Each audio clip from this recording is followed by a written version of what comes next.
Olá, eu quero ler com vocês no livro de Jó, o capítulo 32, os versos 8 e 9.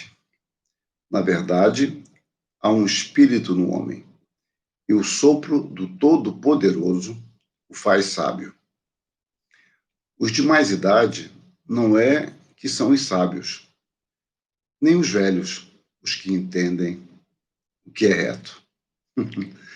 Paradoxal, né? Essas palavras aqui de um dos amigos de Jó, o mais jovem deles, né? O Eliú, que em respeito aos mais velhos, ele temeu falar, ele diz isso aqui um pouco atrás, e agora, quando todos já falaram, não tinha mais argumentos, ele vai dar a opinião dele como mais jovem, respeitando, assim, o princípio de honradez e de honradez ao mais velho. É um princípio quase que universal nas culturas das mais diversas raças e povos, dando primazia ao mais idoso. Mas é interessante pensar, e eu comecei a pensar sobre isso enquanto fazia a minha devocional, como os princípios de Deus, eles podem ser simplesmente rejeitados ou podem ser corrompidos. Você pega apenas a forma e muda totalmente o sentimento, o propósito ou as suas motivações. Ou simplesmente você o deixa de lado, abandona ou vai de forma contrária. Então, o princípio de respeitar as pessoas mais velhas é um princípio, como eu disse há pouco, é muito comum em diversas culturas. Você observa isso nas grandes obras idealistas que tratam de uma sociedade ideal ou como construí-la. Você encontra isso na República de Platão, você encontra isso em Thomas Campanella, na Cidade do Sol, você encontra isso na Utopia de Tomás Moros, e mesmo na própria linguagem você vê a proeminência do mais velho, a palavra presbítero, né, de onde vem o ofício de presbítero, né, a palavra presbítero ela não é traduzida, ela é transliterada, significa ancião, ou de uma forma relacional, o mais velho, indicava não simplesmente a senilidade, mas indicava a honra. Então, era uma expressão usada para grandes comandantes, inclusive generais, homens que mereciam honra e assim eram tratados como presbíteros, tendo um lugar especial à mesa, e a sua palavra era uma palavra que usufruía de ouvidos benignos e usufruía de respeitabilidade não imposta, mas conquistada com o tempo e com os seus atos. Bom, então é um princípio interessante na prática. Mas também há uma forma de corromper isso. Você vê a associação entre o jovem e o mais velho, ou idoso, é uma associação muito interessante. Eu, durante muitos anos, na minha maturidade, eu não sei bem classificar o que é maturidade, mas vamos dizer aqui dos meus 30 e poucos anos em diante, durante 10 anos eu convivi muito intensamente com meu mestre, o reverendo Bonésio Ribeiro, né, com quem eu aprendi muito, aprendi mais por limitações minhas, e era muito bom para mim. Tantas e tantas vezes eu tinha problemas sérios, e olha, quase que sempre, eu não vou dizer sempre, porque vou dar o benefício da dúvida, eu saía aliviado quando eu compartilhava alguma coisa, tal, e a perspectiva que ele mostrava, muitas vezes dando mais gravidade ao problema e ao mesmo tempo a solução, ou demonstrando também que não era tão grave assim, e era isso com muita naturalidade. Eu ficava muito admirado com essa percepção de vida. Então, a aproximação do mais jovem com o mais velho é bom, e eu creio também que, de alguma forma, ele se valia da minha presença, por eu ser bem mais jovem, em termos de sair, andar com mais segurança, ter alguém com quem conversar, embora ele obviamente não encontrasse em mim alguém que pudesse conversar no nível dele, mas ele era condescendente e conversava comigo, com outras pessoas que o cercavam, e sempre com muita generosidade. Então, ele, de certa forma, também usufruía dessa companhia, dessa amizade, e creio que até mesmo dos sonhos, dos ideais de produzir alguma coisa, de escrever algo, muitas vezes tolice, certamente, mas ele poderia ver isso e se empolgar com a gente, dar um redirecionamento, mostrar um ponto crítico, ou seja, de uma e outra forma, ambos eram beneficiados, é claro, que no meu caso específico, não tem nem comparação, como eu era supremamente abençoado. Então, essa troca, ela é muito importante, ela é muito importante. Agora, como eu falei, nós podemos corromper princípios bíblicos, então a corrupção disso você vê no mundo grego, onde os mestres e seus discípulos, os mestres seduziam os seus discípulos, e ali havia, de fato, uma relação libidinosa, pecaminosa, e isso só você consultar a história, em geral, os livros de história da educação não tratam muito disso. Me lembro de um capítulo do Marot, né?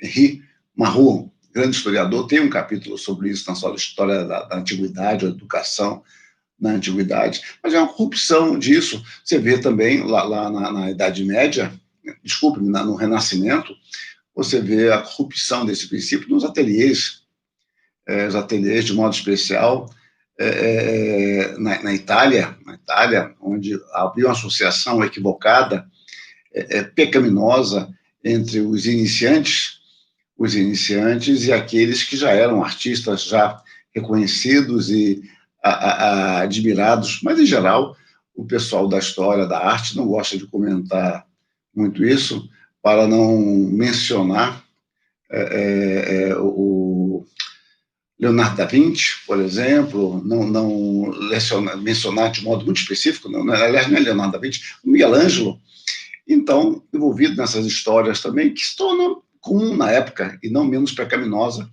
porque se torna comum. Então, isso é uma corrupção de um princípio de honrar o teu pai, a tua mãe, honrar aqueles que são mais velhos e merecem um respeito. Bom, aqui o texto aparentemente mostra uma outra coisa, porque também nós podemos corromper uma compreensão. O que ele diz aqui no verso 9: os de mais idade não é que são os sábios, nem os velhos, os que entendem o que é reto. É claro que ele também vai mostrar mais à frente que não são os mais jovens, que ele também vai falar algumas, me perdoem, abobrinhas aqui também.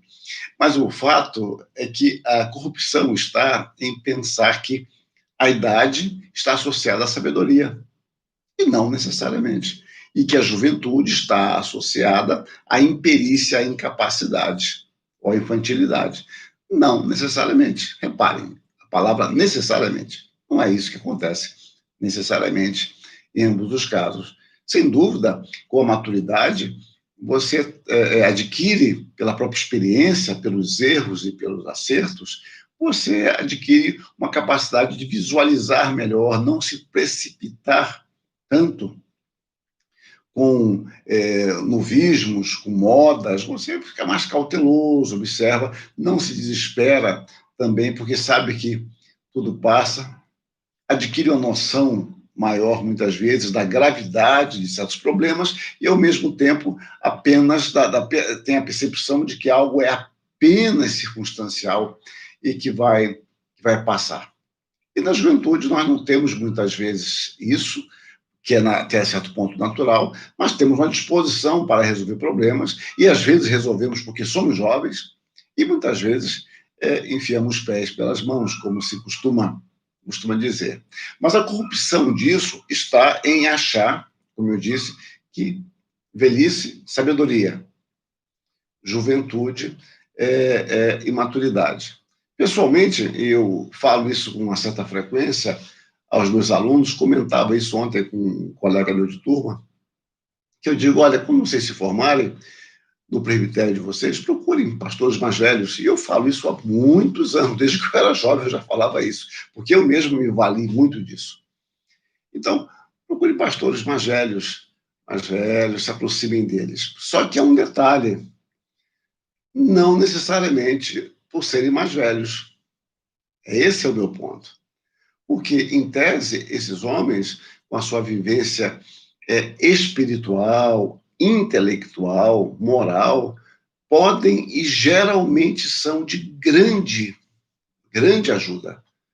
Eu devo tanto a mestres meus mais velhos que me acompanharam durante fases da minha vida, como o reverendo Alceu Davi Cunha, de modo especial, e depois, como já falei, o reverendo Bonelis, são dois que eu pontuo, mas tantos outros em menor escala, e alguns mais jovens do que eu, que foram mestres meus em tantas áreas da vida, ou em determinados momentos, em áreas diferentes da vida.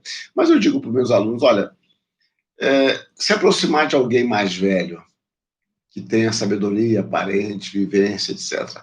Mas uma pessoa amarga é muito difícil, porque alguém pode simplesmente destruir seu ministério pela visão extremamente negativa e amarga da vida. Ele vai fazendo você experimentar o que você não experimentou, não viveu. É terrível você vivenciar amargura sem ter motivo para amargura.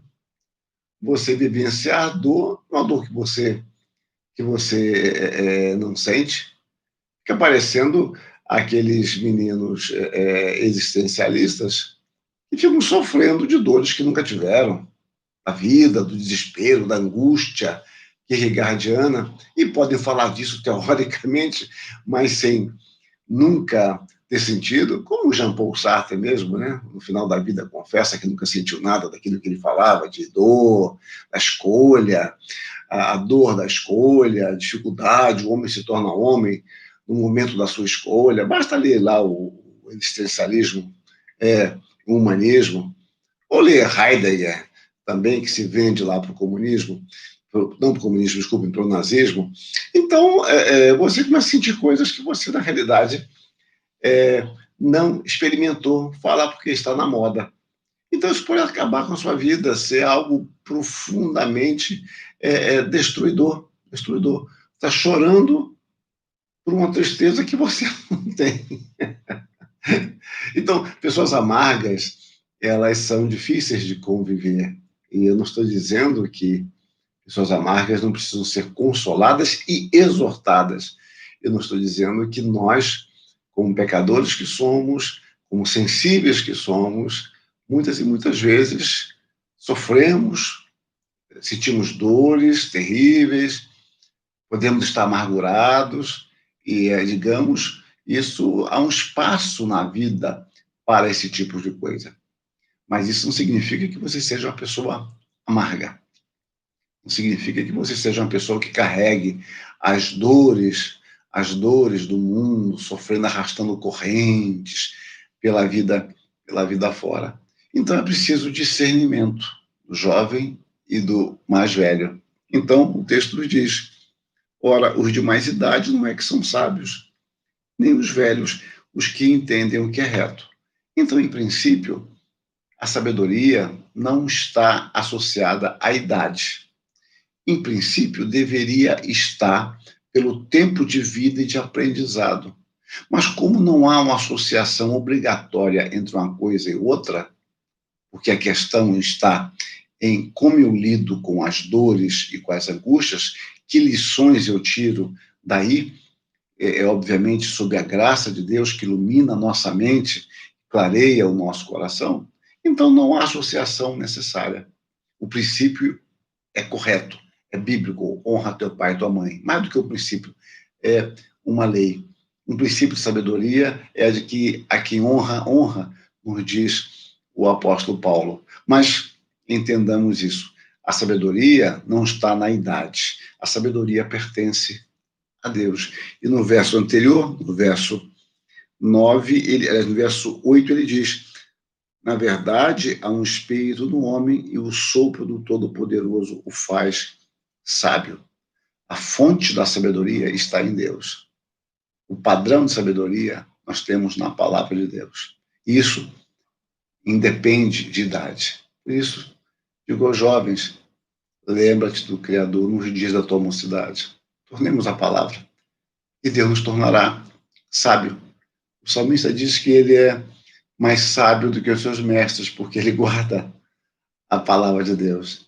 É a palavra que pode nos tornar sábio para a salvação.